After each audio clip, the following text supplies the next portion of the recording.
There has been a shocking development in Ukraine this week. On Tuesday, President Volodymyr Zelensky decided to dismiss the highly popular and effective Defense Minister Mykhailo Fedorov. In just 6 months in office, Fedorov not only scored major victories such as cutting off Russia's access to the Starlink technology powering its long-range drones, but also developed a plan to win the war and began implementing it with visible results. Zelensky explained his decision by pointing to a conflict between Fedorov and Ukraine's commander-in-chief Oleksandr Syrskyi, who is known for what many here describe as a Soviet-style command culture and a lack of strategic thinking.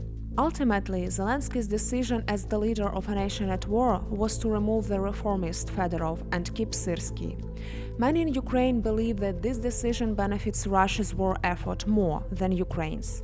That is why thousands took to the street to demand Fedorov's reappointment and Syrskyi's removal. So why did Zelensky do it? To help you understand what is happening, my colleague Kateryna Hodunova and I spoke with leading Ukrainian military analyst Mykola Bielieskov and opposition lawmaker Inna Sovsun. To start with, can you walk our audience through the key changes that Mykhailo Fedorov has made since he became defense minister in January? I think it's not proper to think within a time frame of January-July 2026 to assess Mykhailo Fedorov for two key reasons. First 6 months, it's not enough to implement major reforms, major changes, because quite a lot of time is just spent to become familiar with inner workings of the biggest and most critical government entity. And the second and more important issue is that Fedorov was connected and directly influenced development of Ukraine defense and industry Miltech when he was a minister of digital transformation. So if we are talking about Mykhailo Fedorov, I think it's proper to think overall about his work, about his influence done since 2022, because a lot of initiatives, they have been started before January 2026 that had a major impact on how Ukraine is waging this war. But if we are talking specifically about this past 6 months, there was a number of initiatives. There was a new procurement model introduced, like the idea that 80% of all UAVs procured should be battle tested and last 20% should be dedicated to promising technologies. It's also idea that every single brigade should receive a standard minimal amount of UAVs. Also, ideas related to the middle strike. First, when Starlink was denied to Russia, and it created asymmetric advantage to Ukraine.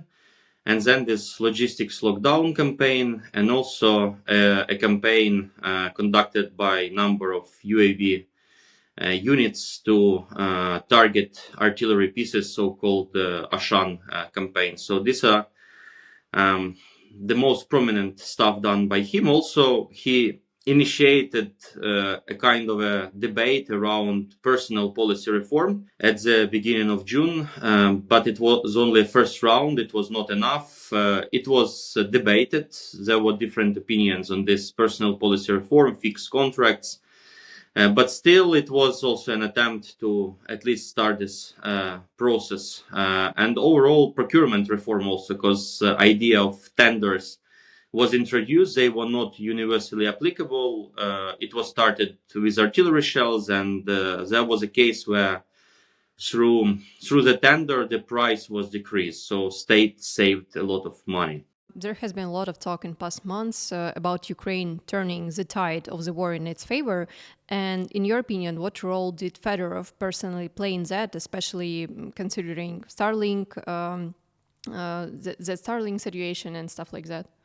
He played his role, he contributed to this, there is no point to deny it. Though again, I would say that the story is more broad, because a lot of things that are now employed at large scale, not only middle strike, but also air defense UAV is very prominent in Ukrainian defense. He contributed to development of this stuff when he was a minister of digital transformation. So one more time, it's a good reminder that we need to think a longer time frame when we are talking about Mykhailo Fedorov. It's not an overstatement to say that Mykhailo Fedorov was one of the architects of this robotics UAV revolution, thanks to which we are able to conduct this war. Because if it was still classic artillery war which rely on classic surface-to-air missile munitions, we won't have enough of this type of munitions to wage this war. So this switch, it was orchestrated, among other things, thanks to Mykhailo Fedorov, both as Minister of Digital Transformation and short time when he was a Minister of Defense of Ukraine. Mm-hmm. Do you think that these achievements that you mentioned, answering the first question, for example, would have been possible without Fedorov in Ukraine? Every change, not only in military, but also in any organization, it's not only about processes, it's about culture. And usually, with all due respect to military men who are doing their job, but military men, with some exceptions, are very conservative. And we started this big war with Russia with World War II type composition of armed forces and combined arms tactics. While Mykhailo Fedorov is an outsider, he has nothing to do with military, he has no military background, and this for sure contributed to the fact that he was open to new ideas, and why he became a preacher of this like UAV revolution, robotics, and a number of initiatives that contributed to the development of the field. So now Ukraine this year is going to procure to produce over 7 million of different types of UAVs, which are backbone of Ukrainian defense. So yes, his purely civilian background and thus like openness to new developments, new unconventional ideas, for sure contributed to this very robotic revolution, to this switch in how we wage the wars that happened during 2023-2024. Mm-hmm. Talking about the military and service members, at the center of Zelensky's decision to remove Fedorov stands Fedorov's conflict with Ukraine's commander-in-chief, Oleksandr Syrskyi. Why were their approaches incompatible?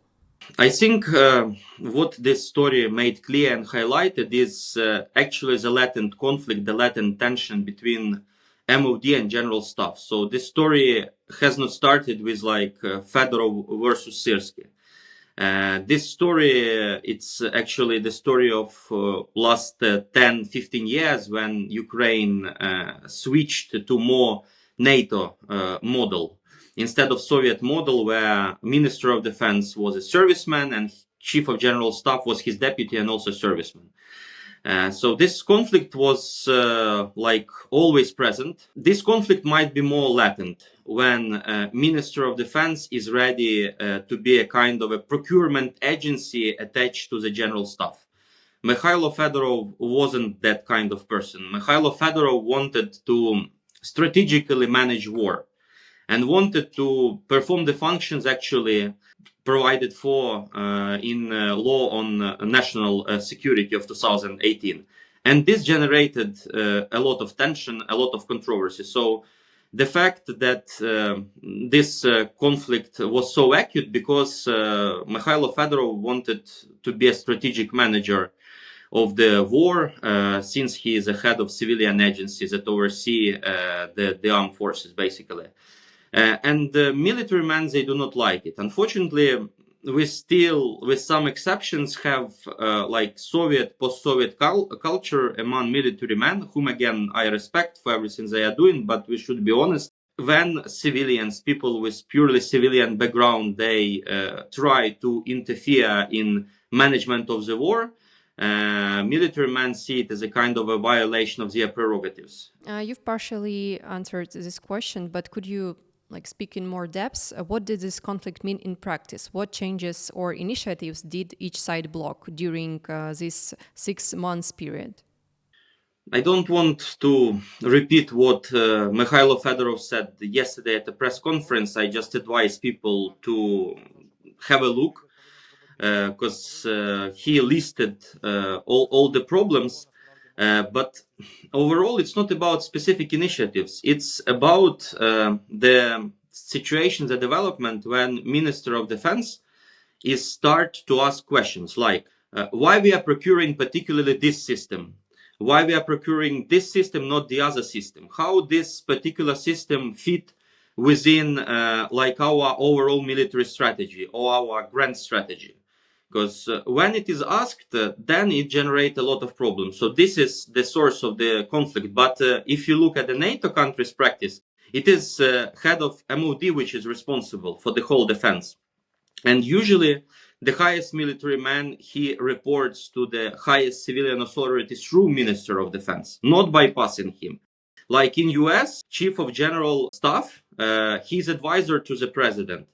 But he do it usually through the head of the Pentagon, head of the war ministry. So this is a kind of a source of the problem. And when MOD head just accept this role, like I just procure what is asked for from the general staff, conflict go to the latent phase. But when we have a forceful head of MOD who indeed want to do a strategic management of the war, which Mykhailo Fedorov tried when he presented a coherent vision of how we can deny Russia victory, then a lot of problems start. Plus, overall, this like reshuffle, it bring back one more time this whole debate about like different cultures within armed forces, different ways how we orchestrate our defense, how best it fit with our national nuances. So yes, it raised one more time what you asked before, like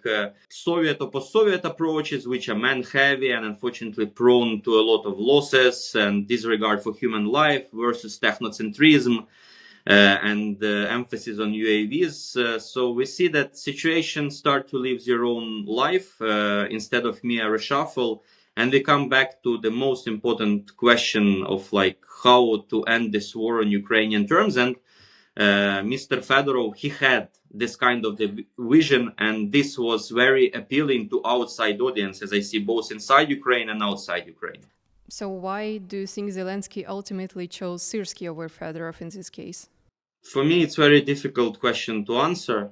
I mean, this is precisely what generates a lot of controversy.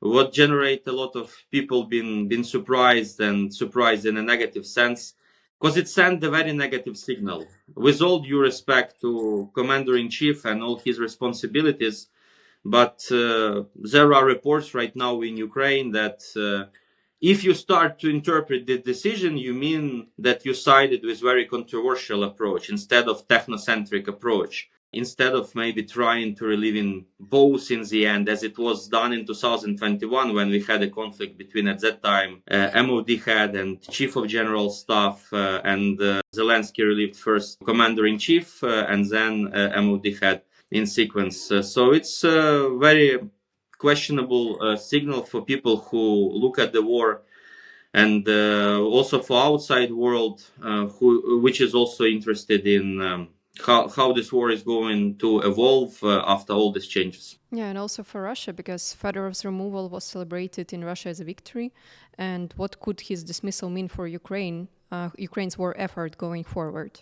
Again, there were a number of advantages of Mykhailo Fedorov. First, he had this vision, and he was indeed a believer in this new technology, and he had a very good working relations with all private manufacturing entities. Thus, if you look at associations of private manufacturers, all of them like did a long post with thanks to Mykhailo Fedorov and his work both before and during MOD. So that would be one challenge, to have the same kind of relations and be a true believer in this.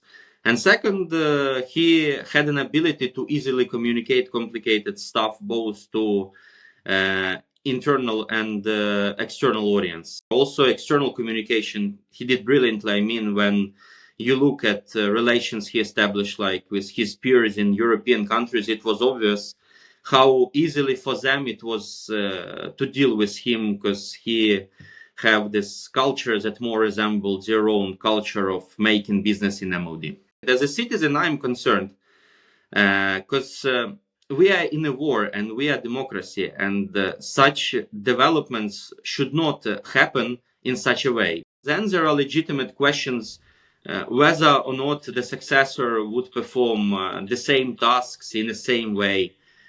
Definitely, it's not that everything depends on one person, but MOD is the core ministry during the war, and any successor right now we have acting head of MOD for at least a month, and it's a kind of limbo. It's a kind of this person is just like to keep looking at the process at best, not to interfere. He doesn't have a mandate, with all due respect to Mr. Khmara, but no one is going, to listen to him that much. So at best, he just oversee what is already started. And then we need to find another successor. And then this successor, no matter whether he's a good manager or not, another half a year. And it's really like, it's very difficult to look at this situation when we would have a third Minister of Defense in a mere year, and every new one need to start from scratch, and war is going on. So definitely it's not the way if we want to deny Russia victory, if we want to maximize our chances for success to prevent Russia from asserting its maximalist demands on Ukraine. Before we continue, I would like to remind you that the Kyiv Independent is an audience-funded media organization. We can make videos like this, unpacking complex issues and speaking directly with sources here in Ukraine, thanks to our community of paid members. You can join them today and help us continue our independent reporting from Ukraine. The link is in the description below. Why do you think Zelensky made the decision to remove Fedorov despite the impressive results of his work?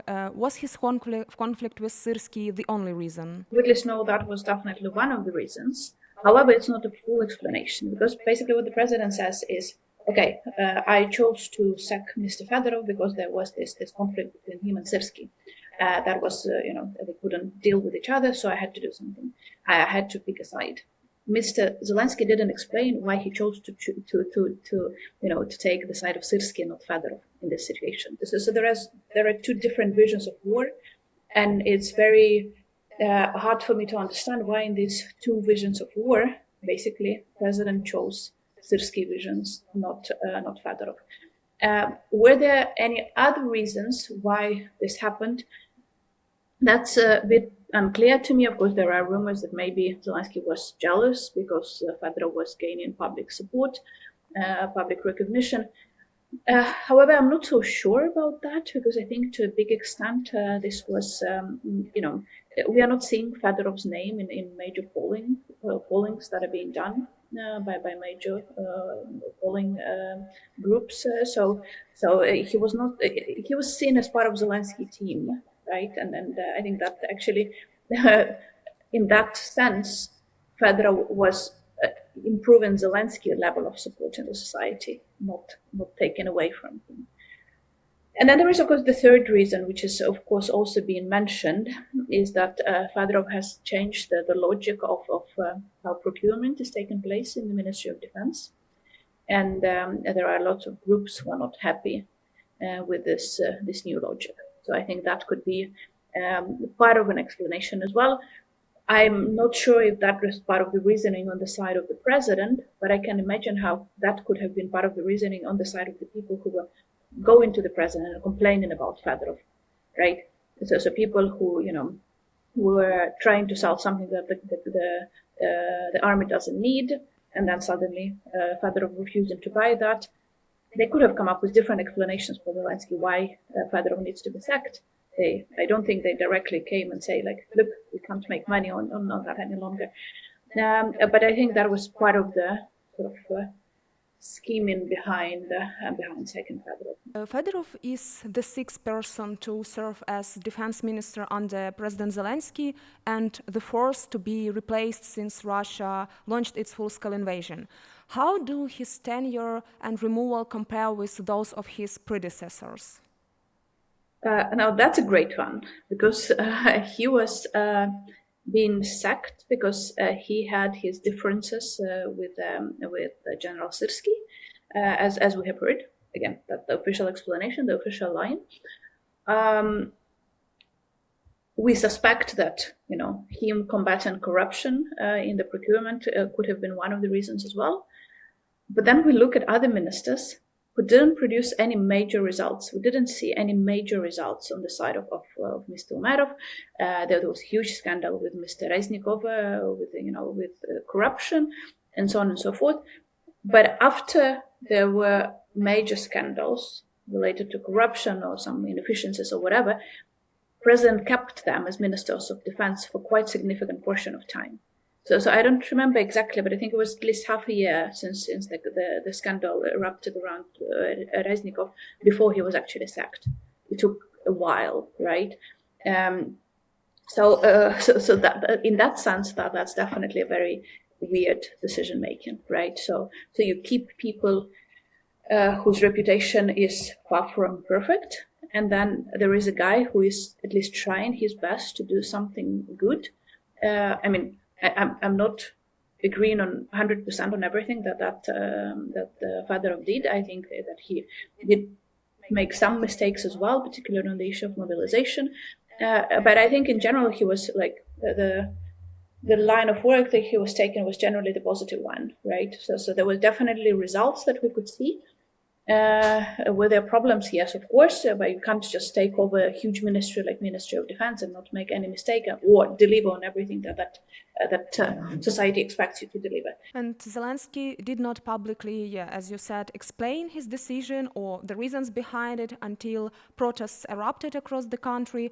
Why do you think he failed to communicate the changes before making them? I think it's the same as we have seen almost a year ago, exactly to the date, when there was a vote on BUSAP bills on limiting the independence of anti-corruption bodies. The president then didn't feel that there will be a societal reaction.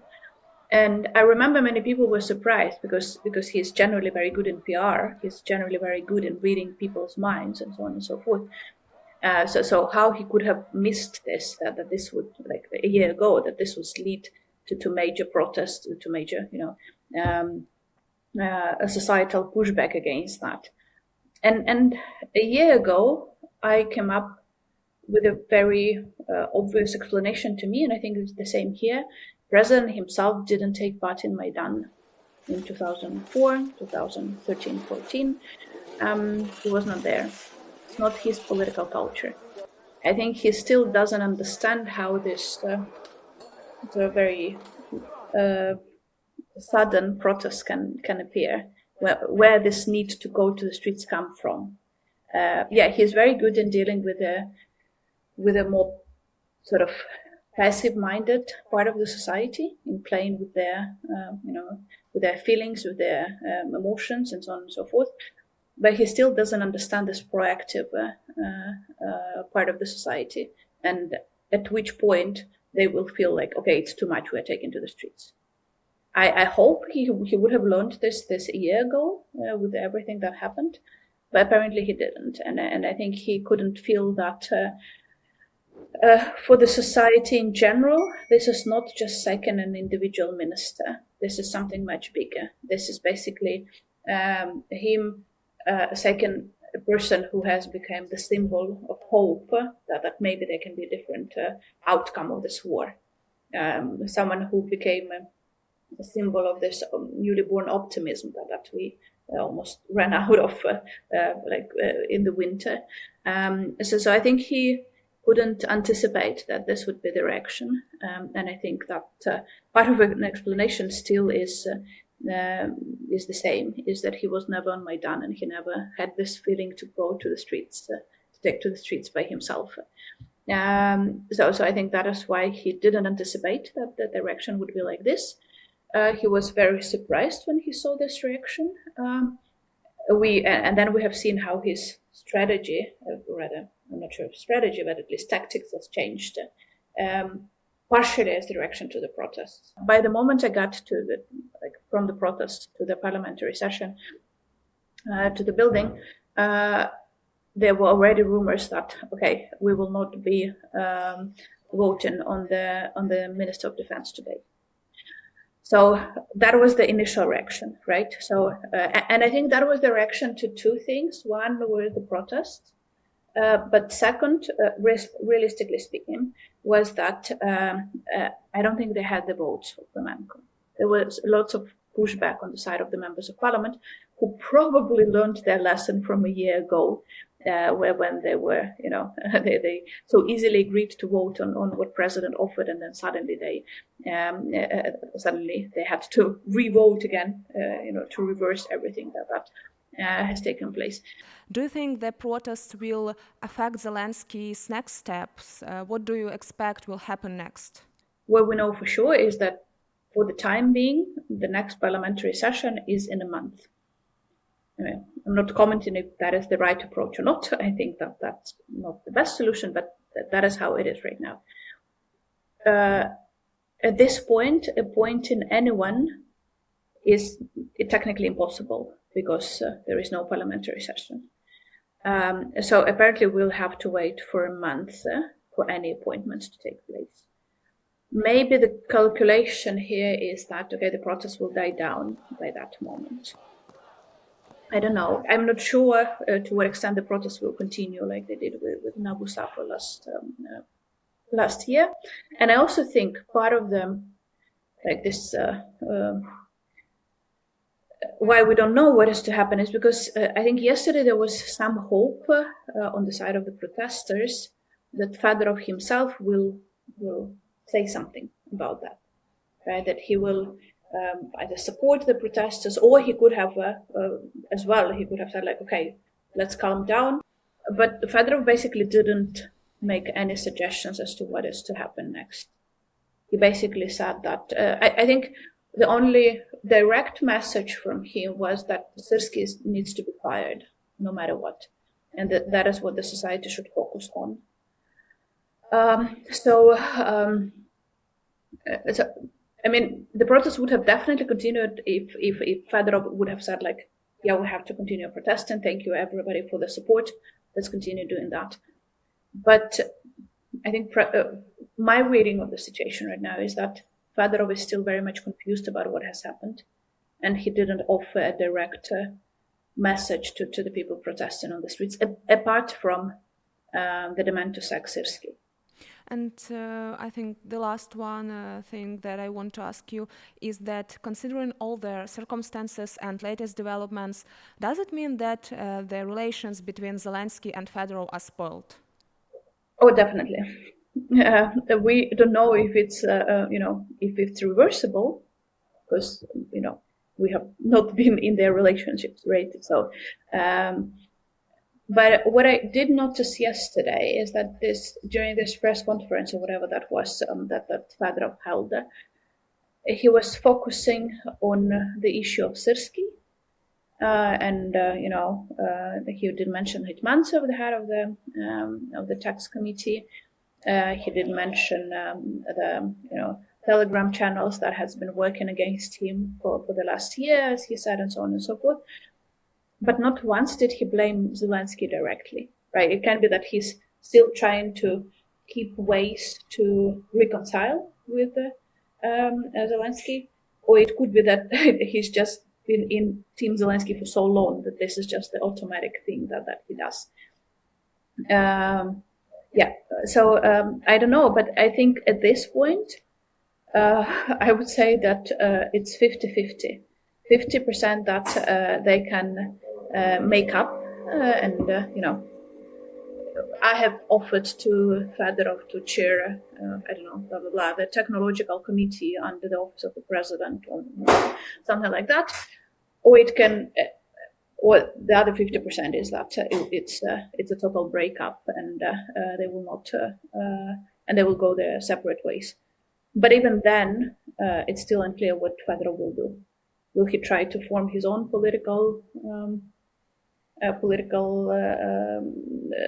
group, or will he just say, okay, I'm just keeping quiet and go work in the private sector? Again, it's so unclear at this point that I like to say things that I can be sure of. At this point, it's just I'm not sure, because I think that the major actors at play here are not sure themselves as to what is to happen next. Thank you for watching. If you found this video helpful, please consider supporting our work by joining the Kyiv Independence community. It is thanks to our members that we can continue our on-the-ground reporting from Ukraine as both the war and the country's political tensions intensify. Join us today by following the link in the description below.